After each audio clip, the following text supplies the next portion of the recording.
Buenos días, como indicamos antes del corte comercial, hoy en estudio nos acompaña Jesús Armas, director de la organización no gubernamental Monitor Ciudad. Bienvenido. Muchísimas gracias por tenerme en tu programa. Para quienes no conocen, ¿de qué va Monitor Ciudad?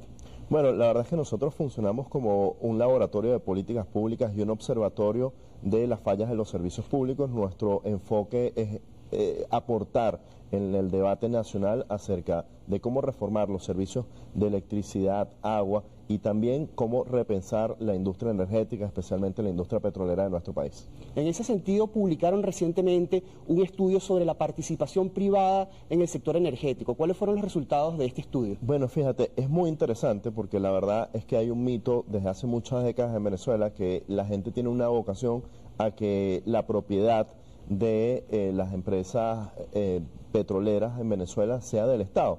Y lo cierto es que eso ha cambiado muchísimo. Casi el 80% de los venezolanos, según este estudio de opinión, ve de manera positiva la participación privada en la industria petrolera y energética en general en nuestro país. Y hoy casi un 60% de los venezolanos piensa que debería ser, que es positivo que haya una propiedad mixta o que se privatice PDVSA. Entonces es muy interesante porque hoy los venezolanos piensan que debe haber mucha más participación de la empresa privada en nuestro país. Incluso también pasa en otros servicios, como es el caso de la propiedad de las generadoras eléctricas. Casi el 60% de la población también piensa que la generación de electricidad en Venezuela debería estar de alguna manera en manos de privados, ya sea desde el punto de vista de una empresa mixta o de una empresa totalmente privada. Hay un cambio de mindset, hay un cambio de visión de los venezolanos. Entendemos que también abarca otros sectores, como la distribución de agua, por ejemplo. ¿Qué resultados arrojó el estudio en la distribución de agua? Mira, la verdad es que es muy interesante porque los dos servicios en donde hay una mayor vocación de parte de la gente para la participación privada son la electricidad y el agua. Y esto es muy claro porque son los dos servicios que están peor evaluados en el país. Según nuestro último estudio, el servicio peor evaluado en Venezuela es el servicio de electricidad y casi el 60% de los venezolanos quieren allí la participación privada. Pero en el tema del agua, especialmente es el peor evaluado en el área metropolitana de Caracas, no tanto en el resto del país. En el resto del país es el segundo, pero lo interesante es que también supera más del 60% la percepción de la gente acerca de que ve como positivo el hecho de la participación privada en esta industria. Recientemente la Asamblea Nacional aprobó en segunda discusión la ley de pensiones que impone un tributo importante, una carga tributaria importante a la empresa privada. En un contexto así, ¿es posible la inversión privada en el país? Mira, la verdad es que no. Nosotros necesitamos derogar un montón de leyes, necesitamos reformar la legislación venezolana para dar incentivos a que venga inversiones extranjeras, para dar incentivos a que los venezolanos podamos invertir y que podamos tener un ecosistema privado que permita transformar la economía venezolana. Lo cierto es que nosotros necesitamos cambiar visiones como la de las leyes de precios, la de las leyes de cambio, que si bien no están funcionando ahorita, están allí vigentes. El papel está aprobado, ¿no? Eso hay que derogarlo y hay que repensar cómo cambiar la legislación desde el punto de vista energético en el país y sobre todo hacer un profundo cambio macroeconómico en Venezuela. ¿Cuántos acueductos hacen falta en Venezuela para resolver el problema del agua? Mira, la verdad es que no hacen falta acueductos, lo que necesitamos es renovar o rehabilitar la infraestructura que hoy tenemos. Por ejemplo, el acueducto metropolitano está en la capacidad perfectamente de poder llevar agua a los caraqueños. El problema es, digamos, tiene una capacidad instalada que perfectamente podría hacer eso. El problema es el estado en el que está en este momento. Sabemos cómo están las bombas de TUI 1 que no están funcionando, TUI 2 está funcionando al 50%, TUI 3 a toda su capacidad, pero obviamente pierde presión porque tiene que hacer un trasvase a los otros y por eso los sectores más altos del área metropolitana de Caracas no están recibiendo agua. Pero eso que pasa con el acueducto metropolitano pasa con los acueductos de todo el país, con el acueducto de Maracaibo, con el acueducto del centro del país. Entonces, lo que necesitamos es una profunda inversión para comprar sistemas de bombeo, para rehabilitar los acueductos del país, para rehabilitar las plantas de tratamiento y que podamos llevar agua de calidad y de manera constante 24/7 a los venezolanos. Y para eso se necesita una inversión importante, al menos unos 3.000 millones de dólares necesitamos para poder llevar agua a todos los venezolanos. ¿Cuáles son las zonas más afectadas en las regiones por la falta de agua? Mira, los estados más secos son estados como Nueva Esparta, Falcón, pero por supuesto aquí en el área metropolitana de Caracas también vemos muchísimas afectaciones, sobre todo como te comentaba en las cotas más altas de la ciudad, donde, mira, hemos visto casos donde la gente puede pasar 3, 4, hasta 6 meses sin recibir una gota de agua a través de las tuberías y tienen que rebuscarse mediante fuentes privadas, es decir, comprando botellones de agua, comprando cisternas o sencillamente dependiendo una que otra vez que algún ente del gobierno les envíe alguna cisterna, y es una situación muy, muy dura. Hablamos de acueductos y sistemas de bombeo. ¿Cómo están las redes de distribución?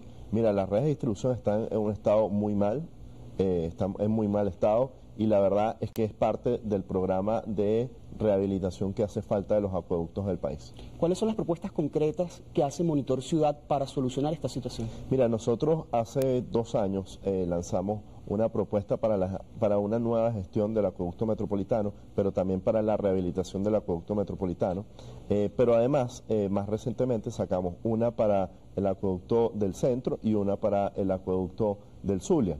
Entonces, ¿pensando en qué? Bueno, lo primero es que pueda llegar agua a las casas de los ciudadanos, y para eso se necesita hacer una inversión en sistemas de bombeo. Por ejemplo, en el caso de las bombas del área metropolitana de Caracas, son unas bombas tipo boutique, son unas bombas que tienen que ser mandadas a hacer, que pueden tardar entre 6 meses y 1 año dependiendo de la cola que tengan las empresas, pero hay que hacer una inversión importante en eso. Y lo siguiente es utilizar tecnologías para entender profundamente cuál es el estado de las redes de distribución, y por último, por supuesto, y que es muy importante, poder traer una tecnología distinta y rehabilitar los sistemas de saneamiento del agua y de potabilización del agua. Entonces tenemos que repensar los acueductos del país también para poder recuperar la mayor cantidad de agua y que Venezuela sea por fin un país sostenible, ¿no? Con un sistema de acueductos sostenible. La Asamblea Nacional está discutiendo una ley que regula la actividad y el financiamiento de las organizaciones no gubernamentales. ¿Conoce el contenido de esta ley? Sí, he revisado el contenido de esta ley y bueno, y creo que es un avance más hacia poder evitar que los venezolanos se puedan expresar libremente, a que pueda seguirse apoyando muchos programas sociales que llevan distintas ONG, o a que nosotros podamos seguir informando y proponiendo ideas a los venezolanos. ¿Qué se puede hacer para solucionar la situación que ocurre en el lago de Valencia? Los habitantes de La Punta y de Matarredonda tienen 17 años denunciando que las aguas servidas se desbordan por esas urbanizaciones, afectan sus casas. ¿Qué se puede hacer allí? Bueno, mira, ahí hay muchas cosas que se pueden hacer, ¿no? Por supuesto, hay que hacer un dragado del lago de Valencia, pero también hay que hacer un saneamiento del lago de Valencia. Esto es un tema muy complejo, hay varios ingenieros que vienen haciendo distintos estudios y proponiendo distintas ideas. Hay temas muy interesantes hoy con tecnologías muy modernas que puedan ayudar a hacer esto en poco tiempo, pero la verdad es que eso fundamentalmente necesita 2 cosas, recursos y voluntad política, y pareciera que hoy no hay ninguna de las dos dentro de los organismos que están encargados de esto, ¿no? ¿Es necesario ajustar las tarifas de los servicios públicos en Venezuela? Sin duda alguna, pero esto tiene que venir acompañado de un programa de ajuste macroeconómico que permita que los salarios mejoren, que permita más libertades financieras y económicas a los ciudadanos, que permita más apertura para que pueda haber más empresa privada en el país, y acompañado a esto se pueden venir haciendo los ajustes para que sean sostenibles empresas como Hidrocapital, para que sean sostenibles empresas como Corpoelec, y poco a poco ir abriendo el paso a que haya mayor cantidad de empresas privadas en generación de energía, en distribución de agua, etcétera, etcétera. Monitor Ciudad también ha hablado de ciudades inteligentes. ¿De qué se trata? Bueno, fíjate, nosotros durante muchísimo tiempo veníamos trabajando el tema de cómo repensar específicamente Caracas y cómo utilizar datos que podemos obtener de manera muy sencilla en la ciudad para poder ajustar muchos sistemas que van desde el tráfico, los sistemas de distribución de agua, cómo ahorrar energía y hacerlo más eficiente, y eso es algo que venimos discutiendo con la sociedad caraqueña desde hace muchísimos años, ¿no? ¿Es posible en Venezuela aplicar energía renovable? Sí, por supuesto. La verdad es que, en primer lugar, hoy prácticamente el sistema eléctrico nacional depende de una fuente renovable, que es la fuente hidroeléctrica, ¿no? Entonces, digamos, nosotros tenemos una matriz eléctrica bastante limpia, muy en pro de lo que debería ser la transición energética, pero ha sido algo azaroso. Pero es insuficiente hoy. Obviamente nosotros necesitamos rehabilitar parte de las termoeléctricas del país, pero hacerlo con gas, que es de los combustibles fósiles de los más limpios, y eventualmente pensar en cómo lograr que tengamos o que aprovechemos la potencialidad para desarrollar energía solar y también para desarrollar hidrógeno que tiene nuestro país.